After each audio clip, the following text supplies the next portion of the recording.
Jack owns up. Thomas's friends were excited. He was taking them to the warehouse. Jack couldn't wait to get to work. "Hurry, Thomas," he called. "I'm going as fast as I can," chuffed Thomas. "Don't mind Jack," called Alfie. "He's always in a hurry." Soon, Thomas had delivered Jack and Alfie to the warehouse. Miss Jenny warned them all about the very busy site. "So you must be careful," she said. "Anyone causing an accident will be sent back to the yard immediately," added the foreman. Ned was worried. He sometimes caused accidents, but he didn't want to be sent back to the yard. "Don't worry," said his operator.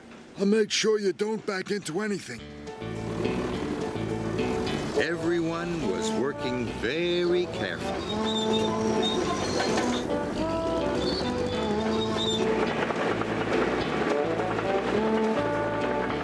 Ned's operator guided him around corners and through the stacks of bricks. "Oh boy," said Ned proudly. He was having fun. Jack was having fun too, but he wasn't being careful at all.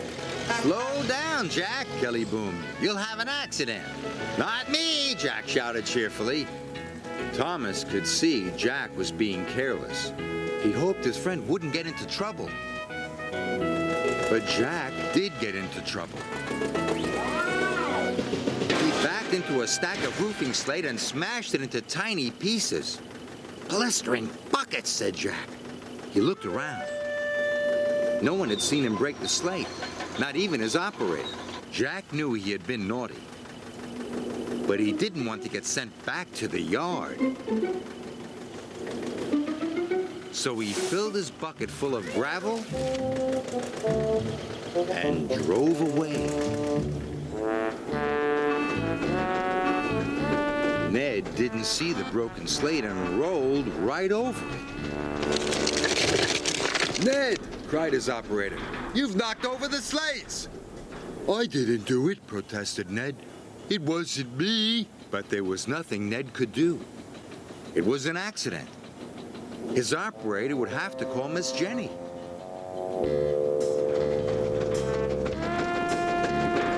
"It's not fair.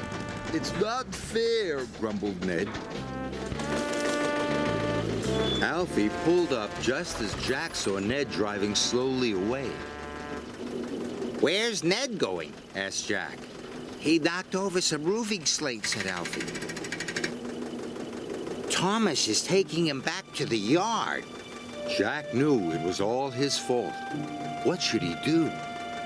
Alfie could see Jack was upset. "What's wrong?" he asked.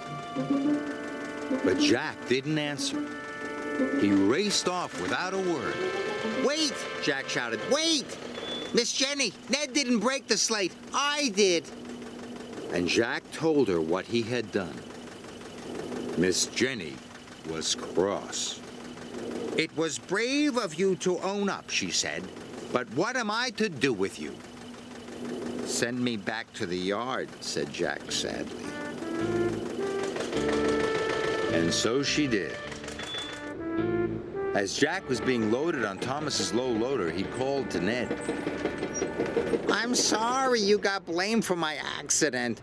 I should have owned up earlier." "That's all right," said Ned. "But I'm glad it wasn't me. It wasn't me. It wasn't me," sang Ned as he steamed back to work. "Good for you, Jack," Thomas called. "Good for you."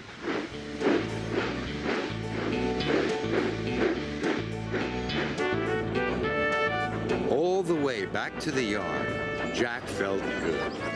Deep down in his pistons, he knew he'd done the right thing.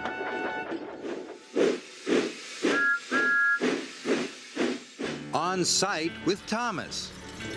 It was a simmering summer day on the island of Sodo. So Topham Hatt had sent Thomas to help Jack and his friends at the construction site. They were busy working on the foundations for the new community center.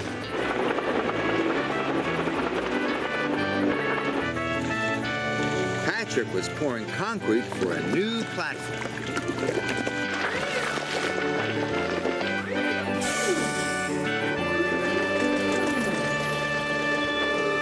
Roasting radiators, it's hot, panted Jack. Makes my boiler ache, said Thomas. Out of the way, young'uns, teased Patrick. Someone important coming through. What makes you so important, huffed Jack. Concrete, rattled Patrick. We're important too, said Alfie. But I'm the most important, said Patrick. He's a bit cheeky, puffed Thomas as he chuffed away. But Alfie and Jack were curious. Who was the most important? Jack couldn't wait to ask Byron. Is Patrick the most important? Asked Jack. Nonsense, said Byron. Patrick can't pour his mushy concrete until I level the site. That makes me the most important. Alfie made a beeline for Oliver.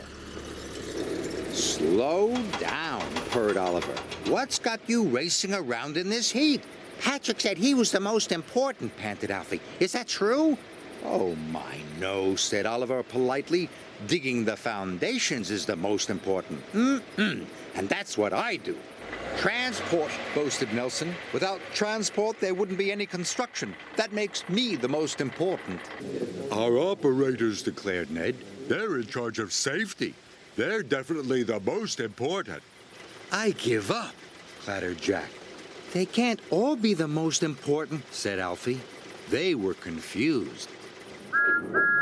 When Thomas returned, he could see that everyone was talking about who was the most important. Even Max and Monty. I'm the most important, dieseled Max. I am, boasted Monty. I can haul more in less time than anyone else. And before their operators could stop them, they were off to get even bigger loads. Max was getting the biggest load he could carry. More, boomed Max. So was Monty. More, boomed Monty. I think that's enough, said Oliver politely. More and hurry. If you say so. Max, Monty, Kelly called. Slow down! Thomas could see Max and Monty were headed for trouble. I'm the most important, snapped Max. I am, blasted Monty. I am.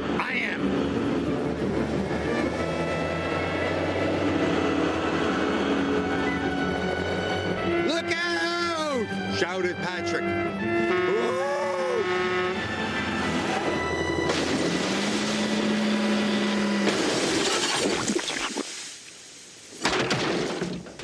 Flatten my fenders, shouted Monty.